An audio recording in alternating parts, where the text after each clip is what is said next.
This episode of Linux Action Show is brought to you by GoDaddy.com. And by Ting.com. Head over to last.ting.com and save $25 off your first device.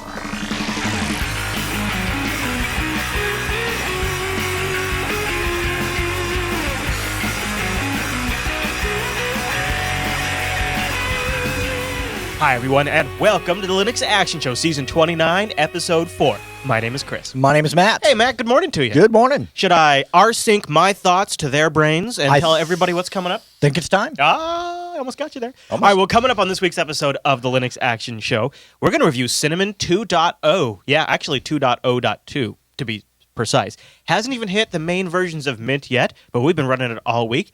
And we'll give you our thoughts on this surprisingly competitive desktop. I'd say that's a good teaser, I think right? it's a great teaser. It's surprisingly competitive. And I've got some thoughts on where it fits into the global Linux desktop landscape. And it might not be where you think. So that'll be coming up in the second half of the show. Plus, later in the show, we've got some feedback in the news segment. Oh, yes. We're going to talk about some crazy things Linus said. Well, actually, not super crazy. Pretty reasonable things. Actually interesting. Yeah. Kind of one of the ones that I thought was the most interesting is A, what he had to say about Steam OS, and B, where he wants to see Linux going in the next 5 years, primarily because it's exactly where I want to see it go. That's important. That helps. But first, Matt, it is our picks, and we start with the Runs Linux this week, which was sent in by Riley in our IRC chat room, and that is the MIT system that allows people to see through walls. Runs Linux. Yeah, this is from a team of researchers at MIT who've been working on this for over a year. Their approach involves 3 radio antennas, 2 transmitting and 1 receiving, pointed at, of all things, the wall. And if you look right here in the video demo of it, you can see right there. What's that, Matt? What is that right there? What you see right there? It looks like an Ubuntu. It is a little bit of an Ubuntu. This is from the IDG News Service who posted this video. By the way, a couple of drawbacks. The system as it can only track 1 person at a time, so you can still trick it if you bring a buddy. And the rest of the area needs to be completely clear of all movement. But if those conditions are met, you can see here they're running on a Unity machine. Wow. They've got these little antennas, and they're able to track that guy's position, even though he can be on the other side of a wall. That's crazy. I mean, because once they're able to determine how to, avoid other objects and actually have other objects in the room and kind of get all the bugs on that worked out, this could be really cool. Yeah, so, I mean, obviously, you could do creepy things with this. Oh, yeah. But this also seems like an important first step to the Jarvis system at home. And in fact, it's running Linux, so I'm a little more comfortable with that. But if Jarvis is going to give me whatever I want, whenever I wanted, and he's got to know where I'm at. And being able to put Jarvis in a timeout like Iron Man does. Yeah, sure. Well, I would never do that to Jarvis. No, Jarvis has got your back. Call me Jarvis. Yeah, so like I said, Riley sent that in from the chat room. He said, "Hi, it's Riley from the IRC. I thought this would be an epic Runs Linux. They've been working on the system that allows you to see through walls." And he included the link to a phys.org link. So thank you, Riley. That's so awesome, yeah. You can email the Linux Action Show your Runs Linux. Just go to jupiterbroadcasting.com and click that contact link at the top of our website and submit your Runs Linux. Nice. I usually dig through those. You can also submit them to our subreddit over at linuxactionshow.reddit.com. But Matt, before I get to a very epic app pick this week that I've been enjoying quite a bit, I want to tell you about our first sponsor, and that is GoDaddy.com. Woo! GoDaddy.com got a $1.99.com domain, Matt. $1.99.com domain. $1.99, folks. If you use the code SHOW199 when you check out. Now, here's how cheap this is. So I was talking to my close personal friend, Jean-Claude Van Damme, and he was telling me about his new rocket-powered time machine that he has. Now, what would you fuel a rocket-powered time machine with, Matt? Probably Linux. Sure. Oh, well, that would be the onboard computing system, but I'm talking about the fuel. What would you fuel it with? Boy, that's a tough one. You got your rocket fuel. Sure. You got your Mr. Fusion type approaches. Right. Yeah. I was going to say, I kind of go with the Mr. Fusion. Be able to put your trash in the little compactor looking deal. Totally. Yeah. How about $1.99.coms? That's right. Jean-Claude Van Damme is fueling his time machine to travel back and save us from people who have also traveled back in time. He's fueling that thing with $1.99.coms. Why? Because it's cheaper than a gallon of gas. And apparently it's cheaper than Mr. Fusion. Or a liter of petrol for those of you across the pond, right? Yes. So here's what you got to do, folks, because Jean-Claude Van Damme, he's going to use these up to power his time machine. He's got a lot of missions to carry out. So you need to go over to GoDaddy.com right now and use the code SHOW199. Why you can. SHOW199. Now, I'm not saying we don't want to fuel Jean-Claude's time machine, but he's going to use them all up if you don't. So go over there. Use the code SHOW199 when you check out over at GoDaddy.com. A great place not to just get yourself a .com, but kick it up for your business, for your group, whatever it is. If you want something to forward to a long, complicated URL, or if you want to start your next big website, you can get started over at GoDaddy.com and use the code SHOW199 when you check out. And a special thanks to GoDaddy for the long-time sponsorship Definitely. of the Linux Action Show. Good stuff. All right, Matt. So I want to talk about a game this week. It's been a little while. I feel like I have been, because we have people who watch Linux Unplugged. Sure. On the Mumble Room, who know who they are, who hate know games. who you is. They hate games. Oh, yes. And Can't stand them. They said, Chris, don't talk about games ever again. So instead of doing a whole episode on games, I'm just going to do a game app pick this week. It's really fun. It's called Glare. Glare, now, I'll be honest, I like myself a platformer. Yeah, you are a platformer guy. This is totally different. So Glare is a side-scrolling action platformer game that came out on October 10th. It's for Windows, it's for the Mac, but it's for Linux too, my friends. Okay. Summoning starlight to defeat the infectious creatures called the Remora. You play as a Shiner, a being of pure light given shape by ancient suit of armor, equipped with nothing but the power of your glare and the gauntlet. You must progress through a fantastic alien worlds, tackling satisfying platforming challenges and engaging in fast-paced combat. Glare is a game about discovery, new powers, and challenges that await you in every world. I like it so far.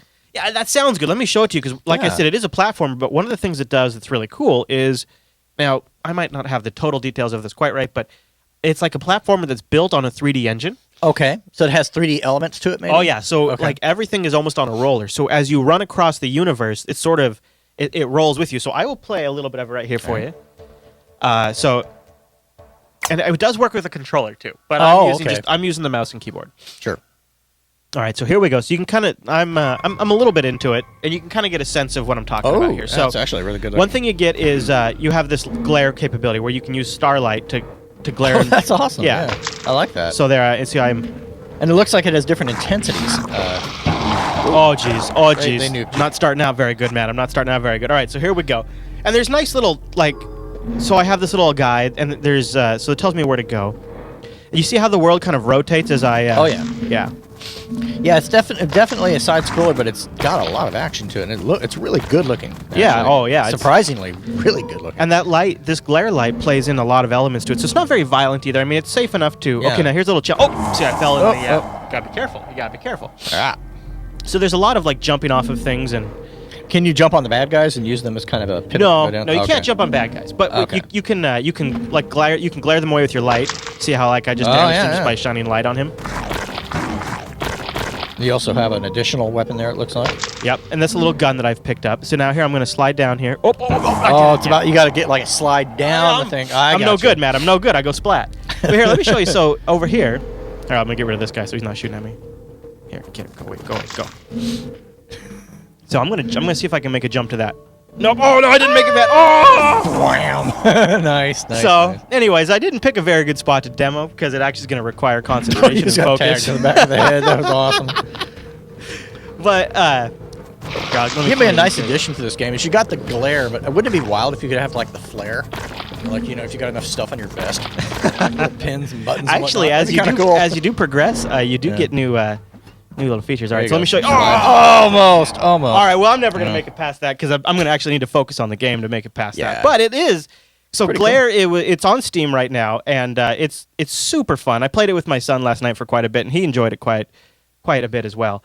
It looks like a ton of fun. And there's little elements there you can grapple onto. So that Glare also, as you can see here, it also functions a bit as a grapple. Oh, whoa. Which is kind of neat. Oh, it's like a kind of a quasi tractor beam. Yeah, it can be a tractor beam. So. Anyways, Glare. It's available on Steam. I think it's about $12. That's not bad. I picked it up on sale as it's just kind of an experiment.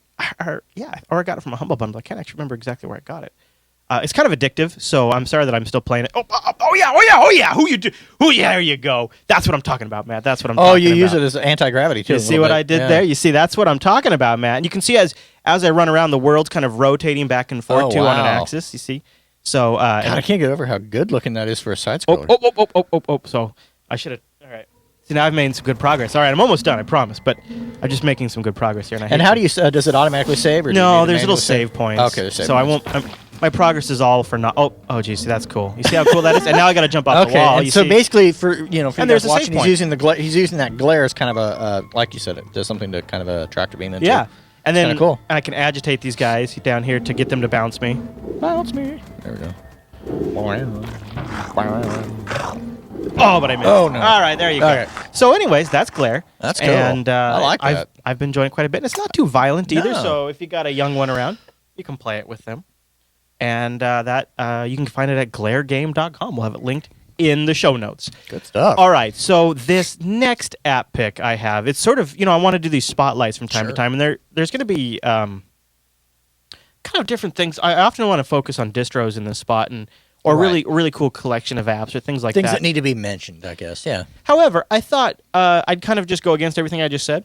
Even though I just, why not, right? When you're going to start this, go ahead and just wham. I thought this was a really neat project, and it was submitted to our subreddit by DJ Miller, and it's Mozilla's Lightbeam, and it's made by the Mozilla project, and it provides you the most comprehensive interface I've ever seen to watch the sites that are tracking you. So let's just... Oh, wow. So I have it installed right here.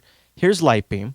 And these are all the sites So I opened up this web browser before the show, right as the show was starting. And this is just the sites that have tracked me since the show started. And what's interesting about this is you can actually see how these sites are linked together. So here's Jupiter Broadcasting sites, right? Well, because we have a PayPal button on our website, and because we have a Flatter button on our website... Those are all the things that are tracking that, essentially. What this exposes is the websites, all the affiliated sites that track you across all the sites that you visit. Wow. So let's go to TechCrunch, right? So I bet you they've got plenty of good... or TechMeme. Let's go to TechMeme. That could be good, TechMeme probably being better. And then let's go down here to, I don't know, we'll just pick Medium, Buffer Open. Let's go to The Guardian. Let's see what The Guardian's tracking. Okay.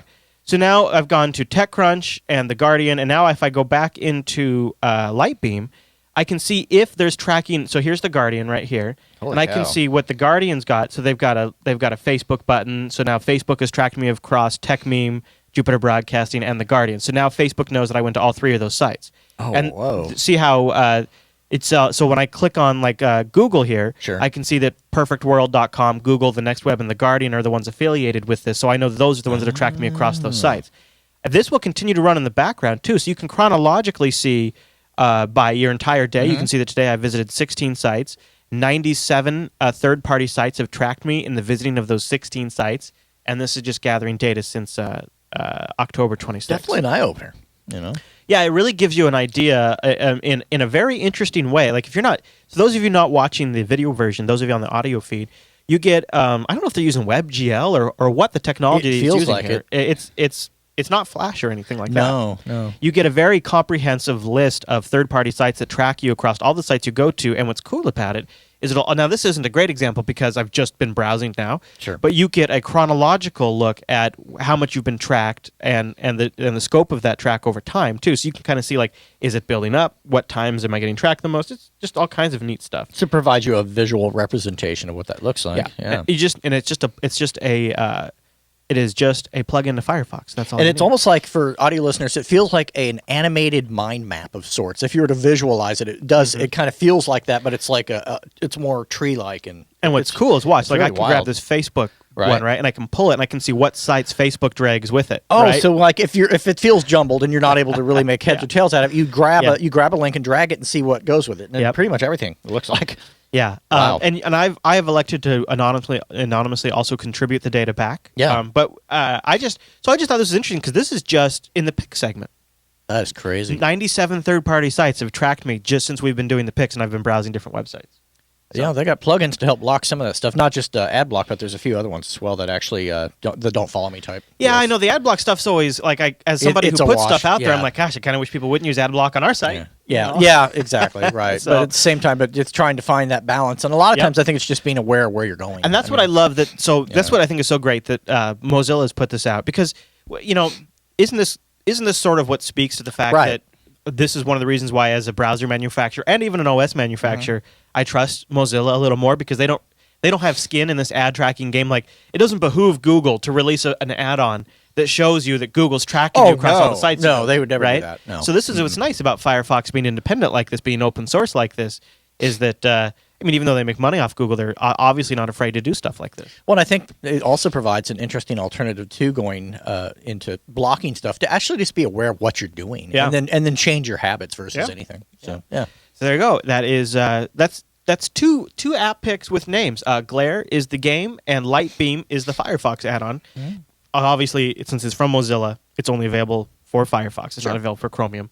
But you can find links to that in the show notes. That's good stuff. All right, Matt. Let's do the news.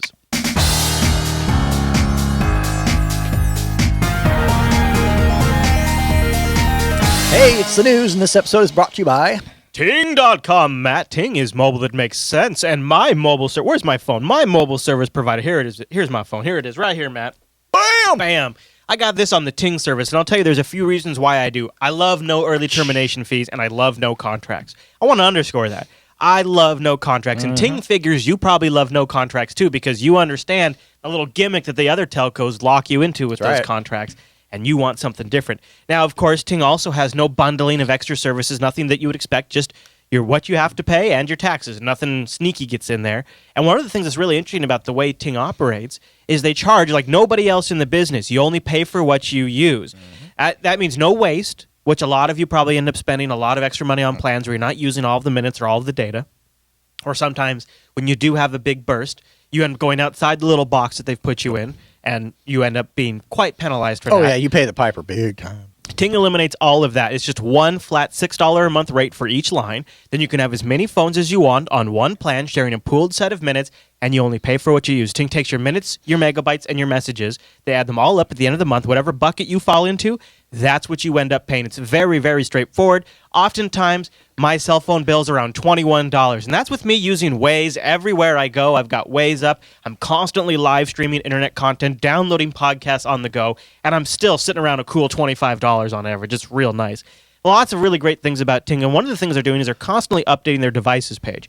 Not only do they switch out what devices they have on a regular basis, so it's always worth checking, but they're rolling out new features too. Image carousels, reviews, and they're also stepping up their used device page. So if you didn't know, you can actually bring your own device to Ting. And this is really great if you've got a Sprint phone. You can bring it, just have to make sure it's compatible. And if you go to last.ting.com, if you bring your own device, they're going to take $25 off your first month. Well, if you're like me, that's going to pay for your first month of service right there. So not only are you getting out of your contract, and not only are you moving into a system where you're only going to pay for what you use, but if you bring your own device, that first month's going to be free. If you need to get a brand new device, go to last.ting.com. They'll take $25 off your first device. They got the Moto X, they got the Note 3, they got the HTC onesies, which I love. And they've also got some feature phones that start at incredibly low. If you take our discount and you buy the Kyocera Kona, that's $63 off contract, no early termination fee, pay for what you use. You can get a cell phone off contract, pay for what you use for $63. How about that? Can't beat that with You cannot beat that. So go over to last.ting.com to get started. Go check out their devices. Go see if your own device is compatible, or see if you want to buy a used one. They've got plenty of used ones up there, including a marketplace from other Ting customers. So go to last.ting.com, and thank you very much to Ting for sponsoring the Linux Action Show. And don't forget, Ting also has that fantastic customer service. So if you've got any questions before you make the switch, if you've got any snafus during your switch process, just give them a call, and a real person will answer the phone at 1-855-TING-FTW. A real Canadian answers the phone and solves your problem. Gotta love that. Real people solving your problems. How about that? How about that? You don't have to go through that crazy support system where they try to pawn you off. If you're ready to hang up, press 1. If you're ready to scream at the phone, press 2. There'll be none of that. No. There will be none of that. Very big thanks to Ting for sponsoring the Linux Action Show. All right, Matt, I want to start with the things that Linus said this week.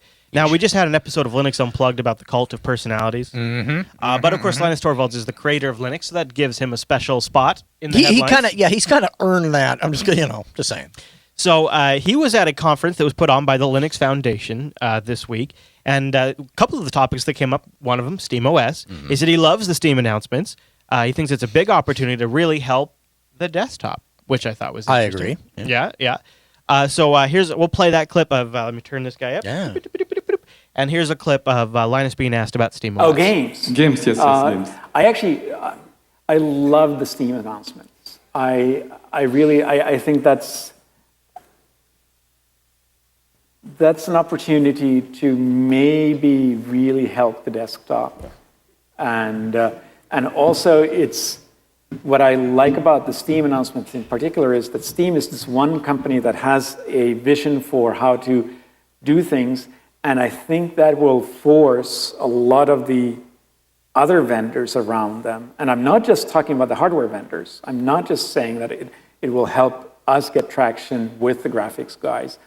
I think it will also force the different distributions to realize, hey, if this is the way Steam is going, we need to do the same thing because we can't afford to be different in this respect because we want people to be able to play games on our platform too.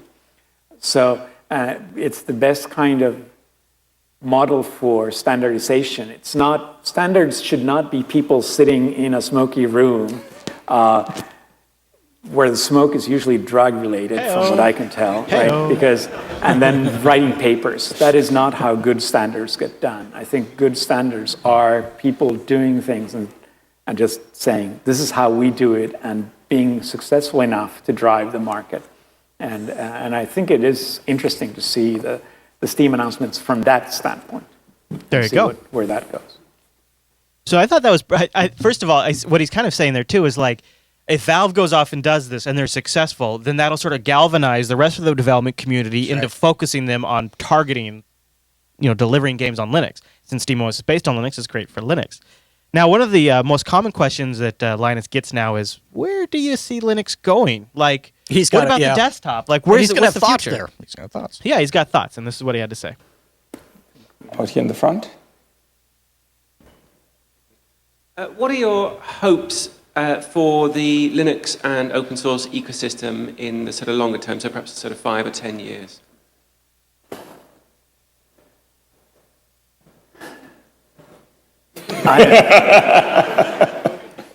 Personally, this keeps coming up. I started doing Linux because I wanted to use Linux on the desktop, right? And Linux is doing so wonderfully well in so many different areas, and I am still somewhat disappointed, and people have heard my complaints about the fact that the Linux desktop is this morass of infighting and people who do bad things. And it's not so much on the kernel side, I think. I think we're actually doing a reasonable job in enabling people to do a Linux desktop. And there are commercial side issues that make it much harder. So yes, you can sell 1 billion cell phones, but selling 1 billion Linux desktops is harder, don't get me wrong.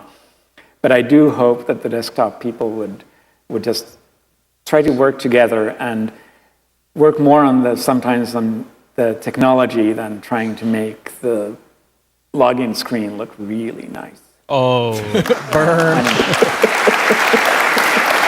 You suppose he's making a reference to somebody there? I don't know. Yeah, maybe so. So interesting thoughts. I'm happy that Linus is like really thinks the desktop's important, because I could see, like, if you're a kernel guy and you only care about your kernel technology being used, well, man, that's happened. You're done. Yeah. Mission accomplished, right? You don't need the desktop to be successful for the Linux kernel to be successful, because it already is successful. Exactly. So from that standpoint, Linus could just say, yeah, you know what, desktop, schmesktop, whatever happens, those kids can work it out. Instead, no, it's like, in the next 5 years, I'd really like to see us solve that. He seems like he really is genuinely invested in it, not just for the obvious reasons, but the fact that he really did start doing this because he wanted to use it on the desktop. And his reference to the whole make the login screen really pretty, that I think he brings up a good point. He reminds me of a parent driving the car, which is Linux, with a couple of desktop guys in the back seat, and he keeps turning around saying, don't make me turn this car around. Do not make me pull over and deal with you two. Because I think that's kind of what's happening. It is kind of funny, like his comments. I mean, I wonder if, because that was recorded just recently. I wonder if he was talking about Shuttleworth, and I wonder if he was, yeah, he was. You think so?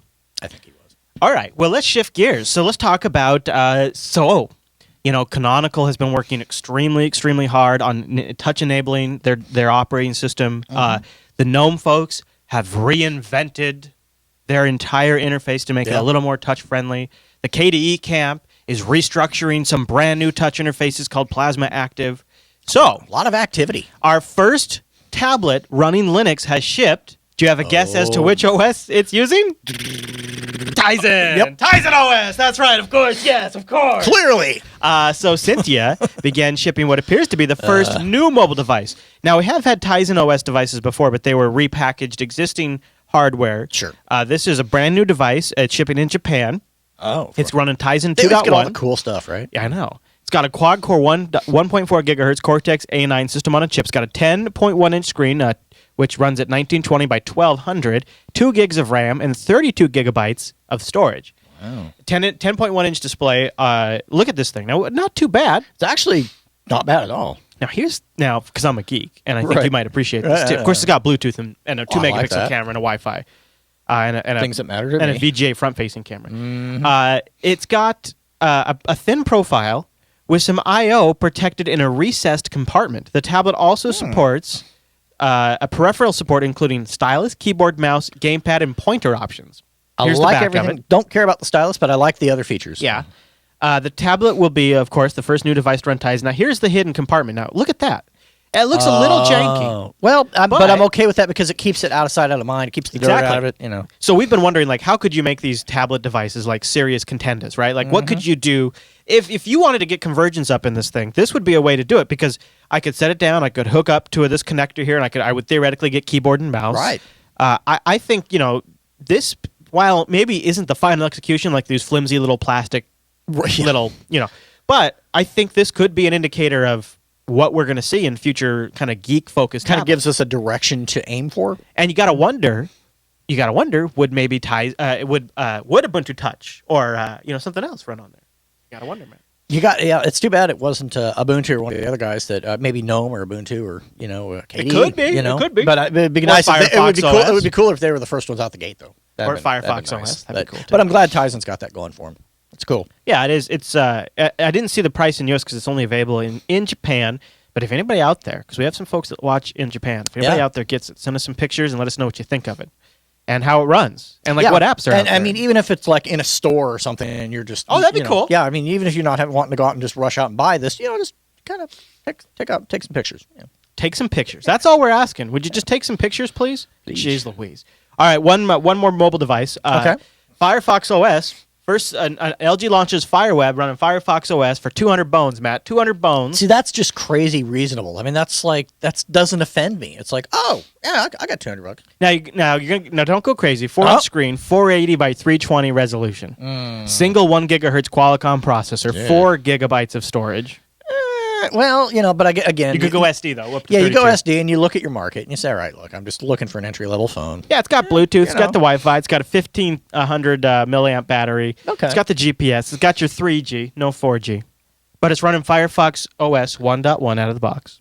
So I think it makes a really good starter phone. Yeah, yeah, and the Firefox OS guys posted a video. Here's a little video of it in action. So it's gorgeous looking. it actually does look really nice. It's doesn't like it? once you get past the specs, it's kind of like, hey. And the other thing too is, perhaps Firefox OS just doesn't. I mean, if you think about the specs that Android requires to actually run good, Right. it's a little obscene.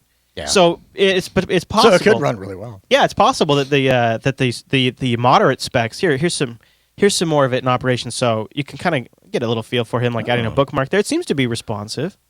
Well, it seems like it's actually the navigation makes sense too, which is nice. Yeah. So we'll see. We'll see what we get. Yeah. Here's the dialer. Oh, see, this is very like if you're looking to get your right? trying to get someone off an iPhone because it's easy, but you need an easy platform. This might be the answer. Yeah. Oh, that's cool. Import contacts from Gmail. That's a nice feature. So there you go. Another mobile device is shipping. Not bad. All right, Matt. Speaking of mobile, and then we're all done. Okay. This one is about Android, and I just wanted. He's sad and he's crying. He's in jail. Yeah, we won't dig too far into it because it's really long, but this is an awesome piece by Ron Amando over on Ars Technica. And he has done what I consider to be sort of the final word on the obvious track that anybody's been watching, where Google started as Android is an absolutely open platform. Here we're open. Here's our open messaging program. Here's our open search. Open Moco was kind of look at all this open source, right? And as the Android, specifically as Android market share has gone up, Google has made it more and more closed. And I'm not talking about the actual development of the OS, but they've gone through, and a lot of the ASOP standard applications that shipped with Android haven't been updated by Google anymore. So like when Google updates their messaging program, like to Hangouts, or when they upgrade their search, they are actually releasing new programs under new licenses, and they're abandoning the original programs that shipped in Android. They don't. These are programs under the hood that the casual user might not really realize. So when they rolled out Google Now, they discontinued the search program that was built into Android beforehand was open source. Why that matters is because if you want to take Android and you want to deliver something like CyanogenMod or the Amazon Fire or anything where you want to build your your system on top of Android as a platform. Okay. You can use the built-in ASOP applications that come with Android, like for messaging and all those kinds of things. As Google's rolled out new applications, they've just abandoned the old ones and released brand new ones, closed source. So like when they rolled out Google Play Music, that new streaming service they have, They just completely abandoned the music application built into Android. And so some of you might have noticed it feels like these old apps aren't getting updated very much, especially if you're not on stock Android. Or the Google Calendar, when they released Google Calendar with Google Calendar Sync, they just abandoned the built-in. And every time they abandon, they're abandoning the open source application and they're creating a closed source application. They've done it with the camera app when they introduced the Pano, where you could take a whole panorama of a room. Well, I think it's something you might not notice until you've actually seen 3 or 4 of these happen, and then you're like, in retrospect, saying, "Oh, whoa, I'm seeing a pattern develop here." That's kind of frightening. When they rolled out Google Hangouts, they discontinued the built-in SMS application. Now, again, they haven't officially announced it. They just stopped adding any updates. Like, they just haven't updated it. It's a little bit like Office Space and the guy at the stapler. You know, they didn't actually fire him; they just stopped paying him, and that's essentially what they're doing with these apps. They've just stopped contributing and making that a possibility. That's too bad. Yeah, and it goes into a little bit of detail about how they have, through the Open Handset Alliance, they force manufacturers to ship all of the Google Experience applications, and if they don't, they get booted from the Open Handset Alliance. So it's kind of like a bit of a lock-in there. That sounds more like the Empire and less like an alliance. Some people care, some people don't, but it's a really, really, really good read-up. And if you care about open source applications being available on Android, and if you like, here's an example. Well, I don't even look at it from a licensing perspective, but I think it just sounds like a douche move. I mean, just in general, licensing be damned. It just sounds really douchey. If you've wondered why does Samsung make like all of this crapware? Like, why does Samsung make their own video player, their own music program, their own book reader, and their own calendar? Yeah. The reason they do that is because if they ever have a breakup with Google, all of that stuff goes away. And so they are concurrently as sort of like a plan B, building their own applications to run alongside, and they have to get you to use them. They have to get you to try them. And they got to get you into them early on, not later on, right? Which would be a mess. Right. Okay. And so he does a great comparison in his article here. You can see where Samsung has basically a 1-to-1 for every app that Google has transformed into closed source. Samsung has then gone and made their own version. And I've noticed that, like with the web browser, I've noticed that because I literally have the internet browser, and then I also have Chrome on my Samsung phone. So even down to like, that's why they ship S-Voice. So it's just a little interesting insight into Interesting. He also makes the case why Samsung would never actually break up with Google if they can avoid it. Kill them. And they also points out that you're going to have less and less people base their products off of Android, like the Fire, because of the massive back end of services you have to be able to provide to compete with what Google can provide now with Maps and Search and music and videos and the whole Play Store. Like, Amazon's one of the few companies that actually has the infrastructure to deliver something like that. But most companies wouldn't. Boy, maybe Firefox OS and even Ubuntu are really needed right now. This might be a thing. That might be a thing indeed. Grief. All right, one more news item that I'm really excited about because it's going to help chip away at that Google Cloud. This is OwnCloud 6, a little announcement about OwnCloud 6. It's under development. And one of the features that's rolling out is OwnCloud Documents. Nice. Collaborative editing built into OwnCloud. This feature is implemented in an app called OwnCloud Documents. It'll be part of OwnCloud 6. People can view and edit their ODF text documents directly in the browser inside of OwnCloud. You can also do other things like invite users from the same OwnCloud to work collaborative on the same document with you, or send invitation links via email to people outside your server to collaborate with you. I like that. What's really, really sweet is the back end. And it's using Web ODF to view the document, to share the documents, and to distribute the document changes. Has a couple of really neat features, too. It runs purely on your server. There's no communication with any centralized services like Google, so the data is protected against surveillance. Point to point. Okay. Yep. We don't introduce any new server requirements. It's just you take OwnCloud, you put it on your web server in the document root, and then you have a collaborative editing server. It's like you don't have to do anything complicated like you do with Etherpad. Sounds really simple. All the documents are based on ODT files that live in your OwnCloud. This means that you can sync your documents to your desktop and open them with LibreOffice or Calligra or OpenOffice or even MS Office 2013 in parallel, or you can access them via WebDAV if you want. You can also get all other OwnCloud features like versioning, encryption, undelete, and so on. It's pretty unique. Oh, then that matters to me. That is very cool. And all the code's free. Well, I got to tell you, those guys are really stepping up. I interviewed, I think it's Frank, I think that's how you said it. I asked Frank if he wants to come on the show next week. He's traveling, so I'm not sure. But I just think this is such a cool feature. And if you haven't messed around with the collaborative editing features of things like Etherpad or Google Docs, it is fundamentally a game changer in how you can collaborate. Like just going into meetings and having everyone have a Google Doc up on the same screen where everybody can edit. And every time someone makes an edit or even browses down a certain point of the article, you can see where their cursor's going and actually see what they're doing. Yeah. It's a very powerful experience. And for show production, you know, Yes. it's great too. Like when I'm working with hosts who are not in the same studio, Yep. we can be in a dock together and we can change things on the fly. It updates both of our notes at the exact same moment. There's highlighting. It's very, very powerful. Make and real-time comments that are then sent via email. Yep. You can do comments and there can be threads. And it's like all of this stuff has kept us on Google Docs. And it's totally invaluable to how we produce our content. This could be it. This could be it. Boy. OwnCloud is seriously taking a chip away at that Google Cloud. And that is just so awesome. So hopefully he can come on the show. Hopefully he'll have time and talk to us about what's going on. That'd be great. Yeah. So if that works out, we'll try to schedule that for next episode. All right, Matt. That's all the news for this week.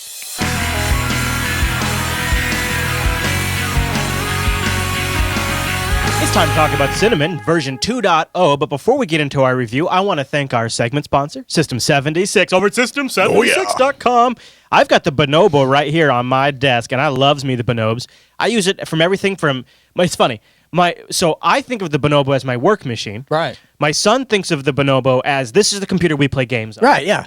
Because like we were playing Glare last night on here, it's like even now he's like, Dad, here's the controller, and he'll just bring the controller over. We plug it in. Subtle. It's like, I'll play the game. And you know, I realized that this is such a hassle-free experience. It's like whenever I just want an appliance and I just want to turn it on and just use Linux, right? The Bonobo always delivers that because it's so solid and so reliable. And it's to my son. He's going to grow up thinking of Linux as like a gaming platform. That's true. It's really something. It's wild to watch. And it's really because of the great machines from System76. So they've just introduced the new Darter UltraThin, and it has touch. Now, we were talking with someone from the Canonical Corporation. You might have heard of them, Canonical, makers of Ubuntu.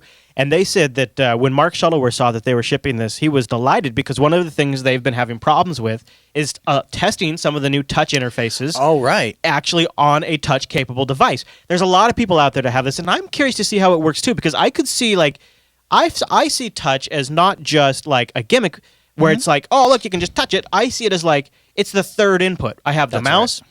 I have the keyboard, and now I have touch. And eventually we'll have voice. You know, they're working on that too. And it's like there's going to be all these methods of input. And I think touch is an interesting one because with tablets and the proliferation of it, the prices are getting just right where you can do a beautiful IPS 1080p display with a touch matrix on there. And you can start to experiment with this stuff. That's true, because I think there's certain things that really touch is more appropriate for. And like, you know, even just page navigation. I think there's some pages where that would really lend itself. So from production standpoints, I'd love to have touch on the soundboard. Like, I'd love to do that, right? And then like, or like when we're doing stuff on the show, I'd love to just be able to go in here and go zoom it in like this and be like, yeah, I'm talking about this spot right here. Right, that I could see like for presentations that could be big really too. Cool, yeah. Anyways, System76 has tons of great machines from laptops to desktops. They've got something for anybody. Look, there's other companies out there that sell systems with Linux on them, and they don't even list them on their front page. Right. You have to go search and find it through their back end, and it's just ridiculous. System76 is all about creating systems to run Linux. If you want a hassle-free experience, go over to System76.com, get yourself something nice, and tell them the Linux Action Show sent you. You know what I like is when I buy a netbook, when I buy a notebook from them, I don't have to wonder, I wonder if this is going to work with Linux. I don't have to go to a hardware compatibility list and roll the dice and hope to God it doesn't break or whatever. The purposes of these shows, it makes these reviews a lot easier. Oh, and for daily use, I don't have time to fool with it. I need that to work. Word skis, Matt. Word skis. Telling you. Well, so just a few weeks ago, Clem from the Mint project and also obviously the Cinnamon project announced version 2.0 had been released of the Cinnamon desktop. Oh, nice. Now, Mint 2.0 or Cinnamon 2.0 and probably a couple iterations of it will be featured in Mint 16 when it ships in later in November. Sure. And then it'll be later on. It'll be backported to Linux Mint Debian Edition and Linux Mint 13 LTS. Mm-hmm. So this is one of the cool things that the project is doing here is they're pushing it back to some of the older versions too, which is really cool. Cinnamon 2.0 represents 5 months of development, 856 commits from 28 developers. It features a lot of bug fixes and a lot of brand new features. Wow. And I summarized. I wrote some of my thoughts down. I said Cinnamon 2 seems to be almost as much about refinement as it is about new features. Nothing's going to shock the user from a previous version, but there's enough new stuff in Cinnamon that is going to compel you to upgrade. Is it kind of mirroring Unity in that it's just trying to find a good, safe place to be, that it's providing a good experience? Slightly more aggressive. More aggressive? Okay. They focused on the refinement and the bug fixes, but they also introduced new workflow solutions that I like a lot. Now, I want to introduce you guys. So this is my Cinnamon desktop here. That's gorgeous. I went pretty close to the standard. I went, lower bar down below. I tried out some widgets. There's a lot of different people doing like bars up on the top, all kinds of stuff. Right. So my philosophy with my Mint setup was, my Cinnamon setup was, I see Cinnamon as sort of taking some of the best concepts that have been sort of driven and evolved after 25 plus years of mouse and keyboard heavy usage. Like there's certain concepts, a start menu, if you will, notification areas, the clock, your task manager. There's certain concepts that do seem to lend themselves very well to a keyboard and mouse interface. Cinnamon Project recognizes that, and they say, okay, what can we do to iterate on top of that to make it a little more exciting, to make it a little nicer? And when I sat down with Cinnamon, I was expecting Cinnamon to be a GNOME or Unity competitor. Right, exactly. That was going to somehow kind of take away from that. Sure. Yeah, and I thought this is, in order for Cinnamon to win, these guys have to lose. But I'll tell you, after that, after I got past that, I thought it's actually more of Cinnamon is kind of going into a Cold War with KDE. Yeah, I would say with KDE and maybe even a little bit just based on my experiences with, depending on the desktop you're working with, a little bit with XFCE as well. Yeah, just a touch. Yep. So there's a few things that. So I want to start. Let's start with this. Let's start with this concept that Mint is kind of going after the KDE camp, and what I mean by that is, I think if you are somebody who hasn't been satisfied with Unity or GNOME, and XFCE maybe isn't quite cutting it for you because it doesn't feel modern enough, so you might have jumped to KDE and perhaps didn't totally enjoy that experience either. I think I think Cinnamon is trying to go for something in between. All these Best flavor of both names, worlds, right? maybe. Yeah. And they've done certain things like, one of the things KDE gets really well is the notifications area. Mint does that really well too. They have great, fantastic notifications where not only do you get a little heads-up display, but then there's also the captured area that stores all of your notifications. So you can see here I had 3 notifications. I'd started Quake, Dropbox had synced, and my laptop battery was running And that low. is something you would see with KDE, and that a lot of people really enjoy. Yeah, and there's just a little tray right here. So here I have one now. I can click right here. Oh, I started Quake, right? And then I clear notifications. That is each desktop's tackling the notifications area. Unity's the worst right now, where it has those little bubbles that pop up, but and then they don't go away, and you can't click them to actually do anything. It'll like dim out as you try and click. It was like they walked by a Mac desktop and like, oh, that growl, that looks interesting. Let's implement half of that. And so that's what you get on Unity. Whereas with Cinnamon, it's like you not only do you get those growl type notifications, but then you also get the tray, like in KDE, that stashes them down there. And Mint, gosh dang it, Cinnamon can be very clean on the outside, but it doesn't take, after too much digging, you'll find yourself in a spot where there's a lot of options. Right. You're not coming away with like a classic GNOME desktop, for example, to where it was all about minimalism.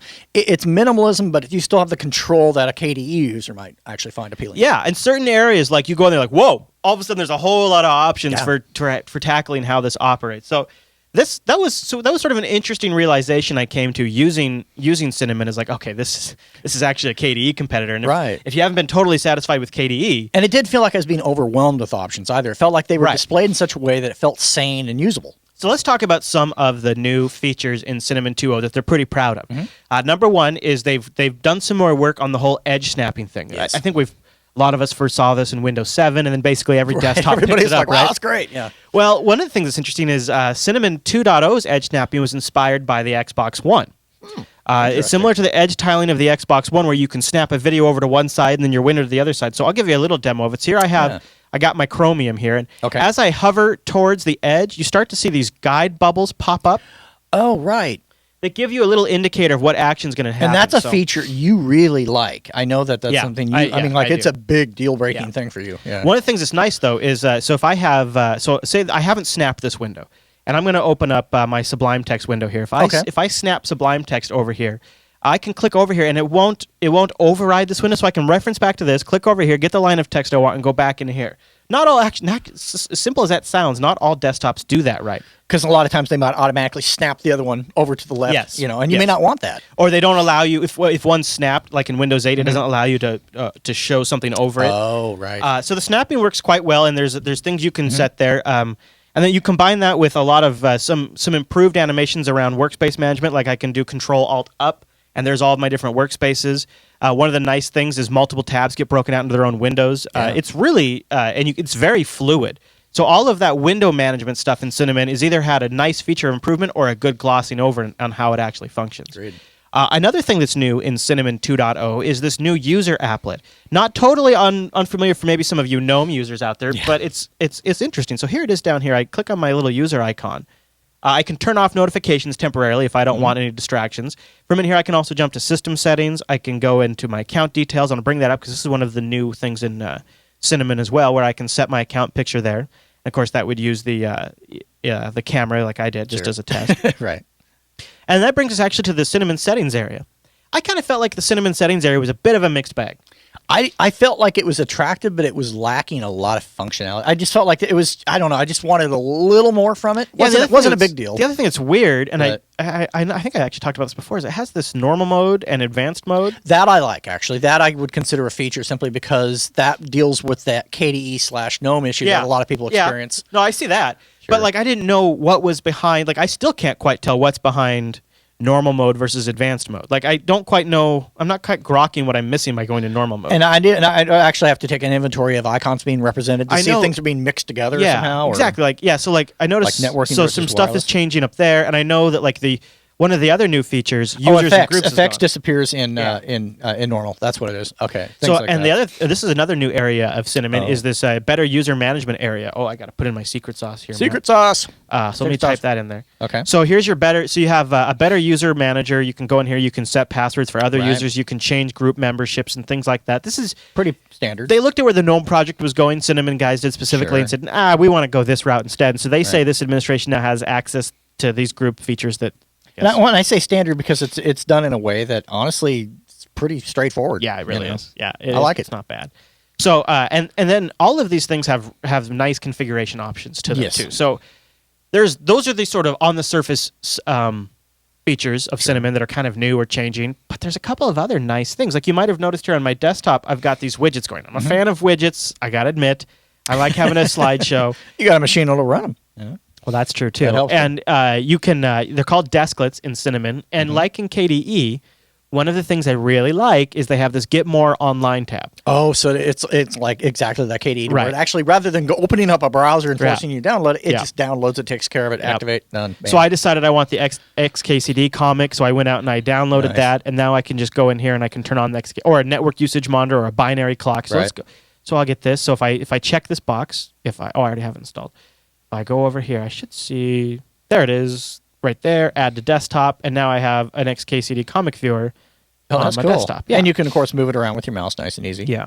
Same now goes for widgets down here in my Mint menu bar. I can add applets. And do they call them extensions, or are they... They're just applets. Just applets? So like I have the CPU monitor down here right now, which gives me info. And the same thing, I can go online, I can automatically download more applets. Now, there's not a ton.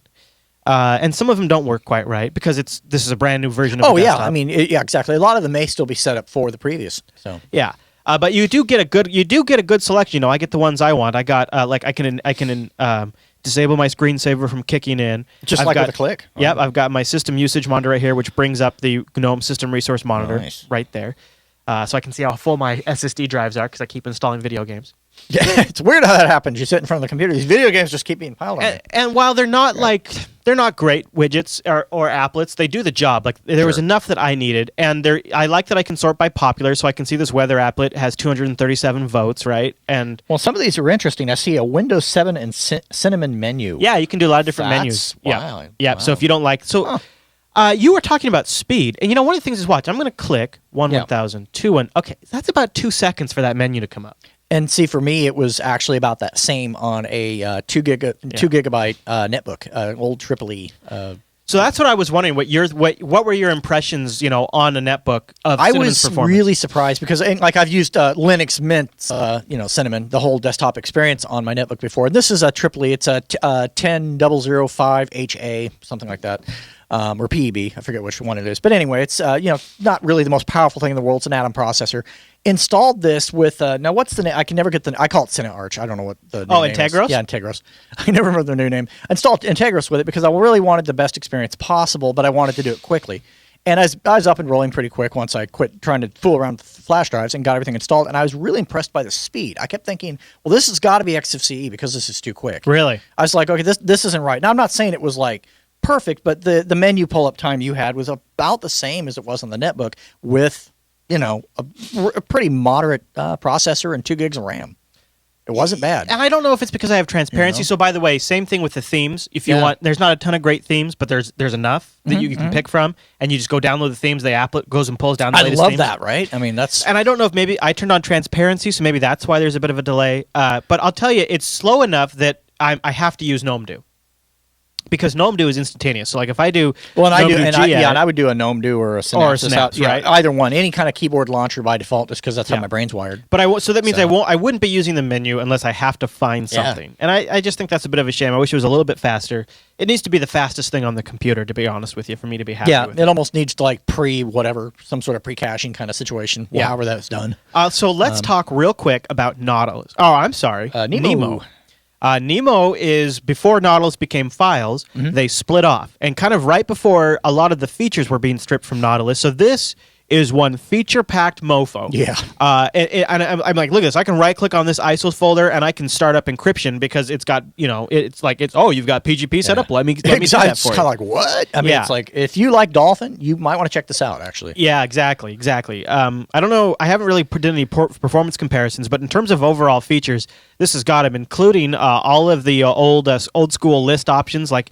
One of the things that drives me crazy about files under GNOME is I can't set it to be a list view by default. Exactly. It just drives me crazy. I don't want huge icons because I got a lot of folders because I'm a mess. Well, it was too dumbed down. I think that's the problem with files in general. Right, whereas Nemo, dude, it's right there with me. Like any options I want to change, they're right. List view, compact view, icon view, default, zoom, all of how all of it's displayed, even the format of the time is all still available to me. On top of that, you've got your location bar, which can either be breadcrumbs, which is nice. So here's like the breadcrumb view right there. Or it can be enter it in. And look how easy it is to get to that, too. You're not having to dance into something. Or know the secret key combo. Or right. Whatever. Oh, God, no kidding. Yeah. And I think what Cinnamon really nails down right is they provide you with that super uber easy to use user interface right off the bat, but it still has the meat and potatoes underneath the hood if you want to get to it. So right there, SMB Clownfish, and now I'm on... And its performance is really good. Yeah, and I'm connected to that Synology we reviewed last week, right there, and it's super simple, and it adds an icon to my desktop, so now it's actually mounted over GVS, so other programs can access it. It's very nice. It just works how I would expect it to work. Everything in the end, it's like, it's clean, it's lean, it gets out of your way, it's traditional, but yet it feels very modern. My only main concerns about it are A, small team, and B, it's kind of off on its own island. However... GNOME 3.10 is looking really good. GNOME 3.10 is looking really nice. 3.12 is looking even nicer. But this is here today, and it's extremely functional, extremely capable. And here's the thing: if you're going to pull me off of XFCE, honestly, this might even do it. I've found myself torn because it's like this is the stuff from XFCE that I like, but it looks better and it's equally quick from my experience based on the distro I was using. So it's like, well, this isn't too bad.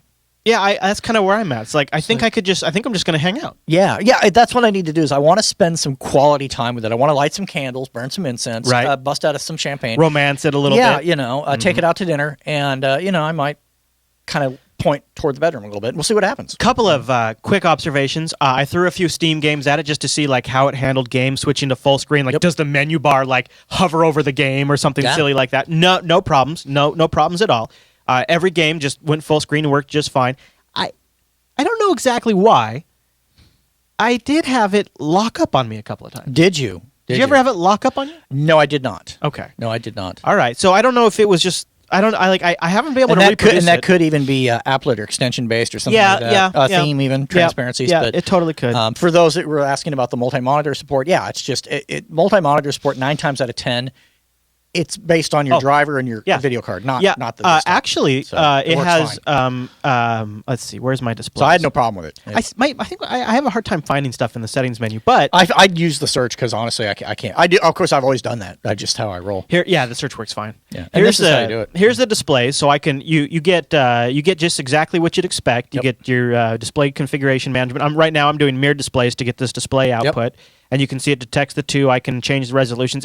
It's not exactly the GNOME Display Manager, but it's very, very close. It's very close, and a lot of people get confused here. If you're using a proprietary driver, generally speaking, you're using the proprietary tools to manage those video settings. If you're using the open source driver, you use this. So if you're having problems, that's probably why. Yeah. So. Yep. Yeah. One last thing I just want to mention too is they also support Cinnamon supports extensions where you can change, sort of like in GNOME, you can change some functionality, including like a different alt tab flow, the desktop switcher. Oh, and one last thing, just kind of fun. It's just like a little bonus thing. Is this is also kind of one of the new features of Cinnamon 2.0 is there's now support for sound events. This was fun. You know, when I had a Windows box, I did this. So you can add different sound effects to different actions in the Cinnamon desktop. I actually, see, some people think this is super annoying and distracting. That's why we do it. Well, that's why I do it. That's what the mute button's for. Right. Like, if it bothers you, just turn off for a little. I like having my computer provide me a little, because I got multiple machines. Right. So if I have a machine that makes a sound, then I can, in the back of my mind, keep track of what that computer is doing without actually having to look at it. Oh, so totally. I actually consider sound feedback to be a bit of the interface for me. So you can see here, so I've turned on a few sound effects. Like if I maximize my window, I get a little Star Trek sound there. See, that's working for me. And if I switch desktops, a little bit there. Slide in, slide out. Yeah. And it's the appropriate sound for it too. I love that. And if I snap a window, I get a quick little beep beep beep.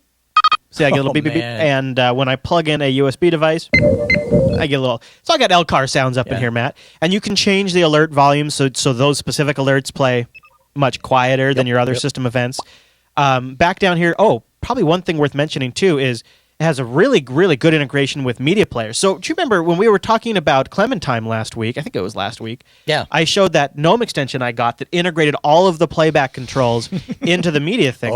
Yes. Here, I'll play a little Secret Agent. All right. From the wonderful Soma FM network. And if I go now into the media playback applet, I think now it'll... this doesn't have any album art, but if it did, because it's just an internet stream, if it did, you'd see the album art listed there, but you do see like who the artist is, what the station is, what the track name is. You've got, if it's a video... You can actually change the playback location. You've got a player changer right here, so you can you can scrub the video and move around in the applications playing back. You can choose your output device from inside this menu. And that right there is the thing about using Cinnamon in general that really sold me early on. Is the audio management was always superior to every other desktop I've ever used. Yeah, it just was. I wish I had something with album art because it's really nice when you see the album art there and you get all the information. Or when you do a video, it's really nice because you can, I had My exact use case for this was I had video up on a second screen, and I was working on the main screen. So it's not a big deal, but instead of having to mouse over to the second screen and change it, I could just go down to that spot, and I could move it in the player. And it also works if I'm on a separate desktop workspace and the video isn't on that workspace. Right. I can still change my media that's playing on the other workspace. So I like really that. like that. Yeah, lots of really great features in Cinnamon. I think I'm going to run it at least for a little bit longer and see. So they've already got version 2.0.4, I think, being worked on. We're on 2.02 here, so I think by the time it hits Mint, it's going to be even in a better state. And because you're using a Arch-based installation, it'll just take care of its own. Yeah. I'll just keep it. I'll just keep running it for a little while and see how the updates do. See if I have any more of those freezes, and maybe I'll do a follow up on Linux Unplugged. Definitely. All right, Matt. That's the Linux Action Show's look at Cinnamon 2.0.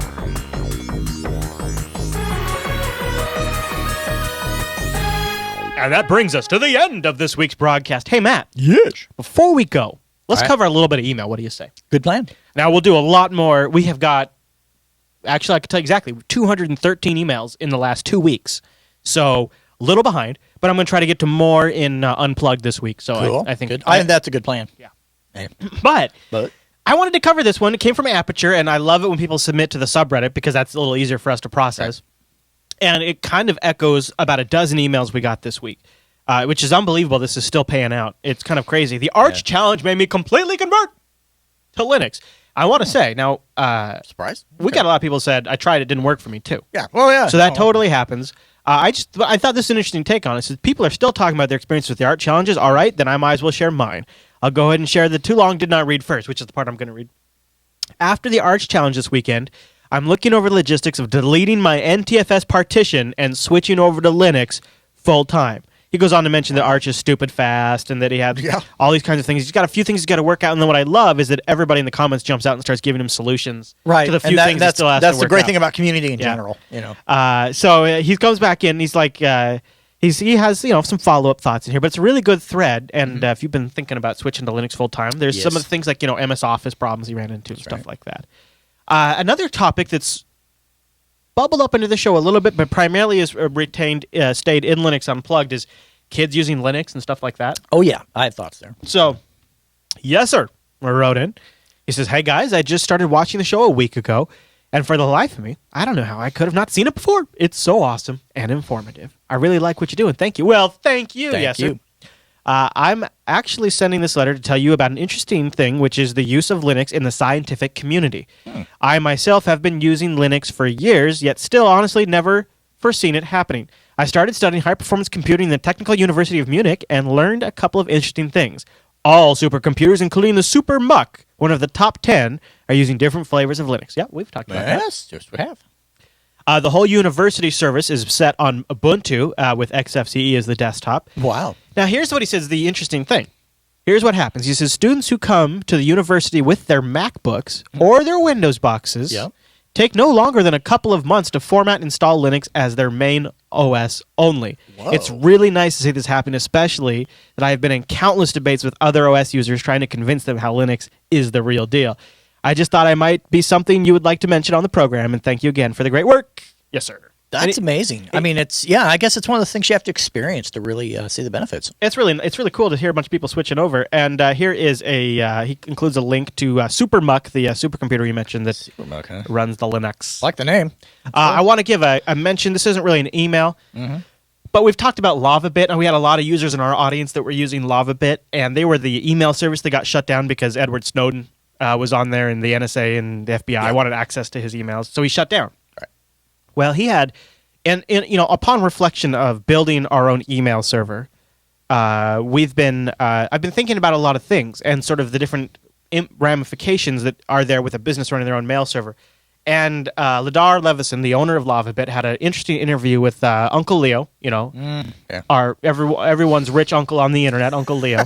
Right. He did an interview with Ladar, and he just mentioned a lot of interesting insights. So if you're a LavaBit user, or if you're curious about someone who ended up getting a mail service that started just a small group of geeks that ended up going popular, and then what he ended up facing, it's a good interview, and we have it linked in the show notes. See, I just use dead drops. Problem solved. There you go. Yeah, that's how I use burners. That's all my mail's done that way. You might notice every time I text you from a different burner number. I'm super secret like that. It's got like a pile of old cell phones in a box. Yep.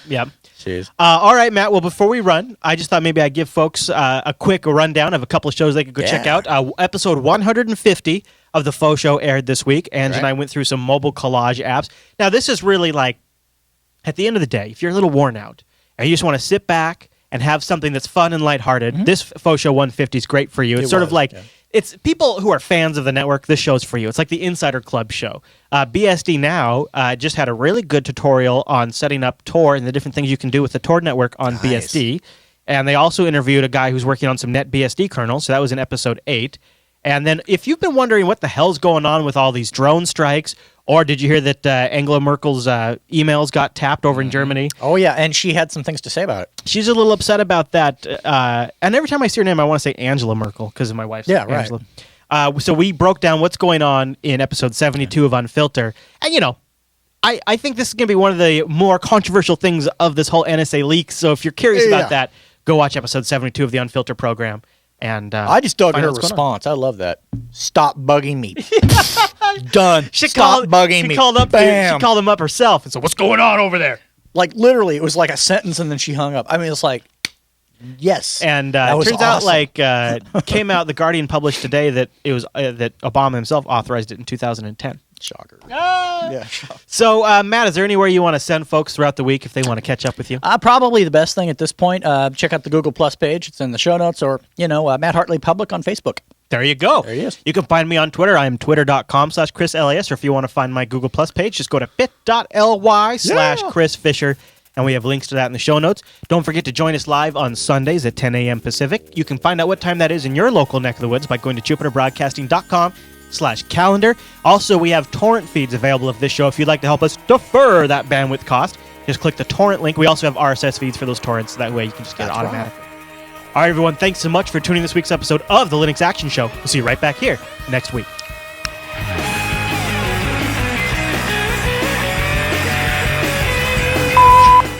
Hey, Matt. Yeah. Huh? Worst allergies ever. Worst allergies. I'm just gonna cut my nose off, and then we'll do the rest of the show with me. Hello, everybody. I just need to hold my hand right here. Don't cut your nose to spite your face. Hey, The way developers work, I don't know how many of you are actually developers in the audience. You know, developers have the attention span of a slightly moronic woodland creature. There's not a lot going on. They want to work on next thing. Sometimes I just like masturbate my sinuses right here by doing this. And then I get Do it long enough to get a pretty big payoff there. There you go. So for now, I have a nice red spot, but I feel like I got some drainage out of it. My wife's been like extraordinarily nice to me lately, and I'm really concerned. That's never good. Dancing for money. Do what you want me to do.